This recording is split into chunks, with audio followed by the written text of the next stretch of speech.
नागपूर जिल्ह्यातील रामटेकमध्ये राम भक्तांचा उत्साह शिगेला पोहोचलाय।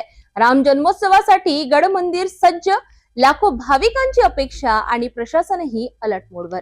नागपूर जिल्ह्यातील रामटेक तालुक्यातील जगविख्यात रामटेक गड मंदिर येथे राम जन्मोत्सवासाठी जोरदार तयारी सुरू आहे। देशातील दुसरी अयोध्या म्हणून ओळखल्या जाणाऱ्या या पवित्र स्थळी दरवर्षीप्रमाणे यंदाही लाखो भाविकांची उपस्थिती अपेक्षित आहे। या मंदिराचे एक विशेष वैशिष्ट्य म्हणजे येथे प्रभू श्रीराम, सीता आणि भाऊ लक्ष्मण यांची स्वतंत्र मंदिरे आहेत। रामनवमी निमित्त महाराष्ट्रासह आंध्र प्रदेश, मध्य प्रदेश, कर्नाटक आणि छत्तीसगड मधून भाविक मोठ्या संख्येने येथे दाखल होतात। भाविकांच्या सोयीसाठी हिरवी शेड नेट, महाप्रसाद आणि थंड पाण्याची विशेष व्यवस्था करण्यात आली आहे। तसेच सुरक्षेच्या दृष्टीने पोलीस बंदोबस्त, वैद्यकीय पथके आणि स्वयंसेवक तैनात करण्यात आले आहेत। प्रमाणे यंदाही रामनवमीचा उत्सव आपल्या मंदिरात हा साजरा होतो।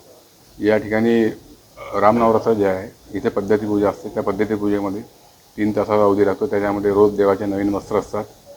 सकाळ संध्याकाळ भजन, पूजन, संध्याकाळी रामाकडे लक्ष्मणाकडे पंचपदीचे भजन असतात। त्याच्यानंतर आरती असते आणि बरेच भक्तगण इथे येतात आणि हा उत्सव आपण फार वर्षापासून चालू करतो आहे आणि तो असंच चालू राहावा हीच इच्छा आहे। इथून भक्त फार लांबचे येतात। एम पीमधनं इथं प्रमाण आहे भक्तांचं प्रमाण येण्याचं। एम पीमध्ये, मध्य प्रदेशमधून जास्त लोक येतात। त्यात रामटेक निवासी लोक आहे हे सुद्धा इथे भजन येऊन करतात सकाळ संध्याकाळ दोन्ही वेळ। आणि दोन्ही मंदिरात भजन होतात। लक्ष्मणाच्या, रामाच्या मंदिरात भजन वगैरे होत असतात इथे आणि हे परंपरेनुसार चालू आहे।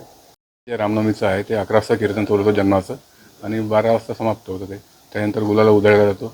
भाविक मंदिरात बसलेले असतात। सगळ्यांच्या अंगावर गुलाल उधळला जातो आणि प्रसाद वाटला जातो दोन्ही मंदिर, लक्ष्मणाच्या आणि रामाच्या मंदिरात, आणि हनुमान जयंतीला समाप्त होतो या मंदिराचं। संपूर्ण रामटेक परिसरात भक्तिमय वातावरण निर्माण झाले असून राम भक्तांमध्ये उत्साह ओसंडून वाहताना दिसत आहे।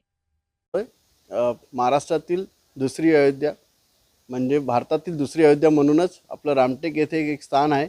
इथे रामटेकचे सांगितलं प्रसिद्ध म्हणजे लक्ष्मण मंदिर एक वेगळं मंदिर आहे आणि राम आणि सीताचं वेगळं मंदिर आहे। त्यानुसार तुम्हाला सांगू इच्छिते की मागील 8 दिवसापासून येथील रामटेक येथील गडमंदिर परिसरातील एक भव्य अशी रोषणाई केलेली आहे। आपले रामटेकतील पंडे आणि काही रामभक्त मिळून आम्ही सर्व स्वतः याचा सहभाग असून या रोषणाई करून या रामटेकची शोभा वाढवली आहे। सर्व रामभक्तांना मी असं विनंती करते की नागपूर जिल्हा असो किंवा महाराष्ट्र असो किंवा एम पी असो, छत्तीसगड असो, कुठल्याही रामभक्तांनी या रामटेकच्या मंदिरात येण्याची कृपा करावी आणि या राम जन्मोत्सव सोहळा साजरा करण्यासाठी इथे यावे ही विनंती करतो। जय श्रीराम। तर रामटेकमधील हा राम जन्मोत्सव भक्ती आणि श्रद्धेचा अनोखा संगम ठरणार आहे। लाखो भाविकांच्या उपस्थितीत होणारा हा सोहळा भव्य दिव्य असणार आहे।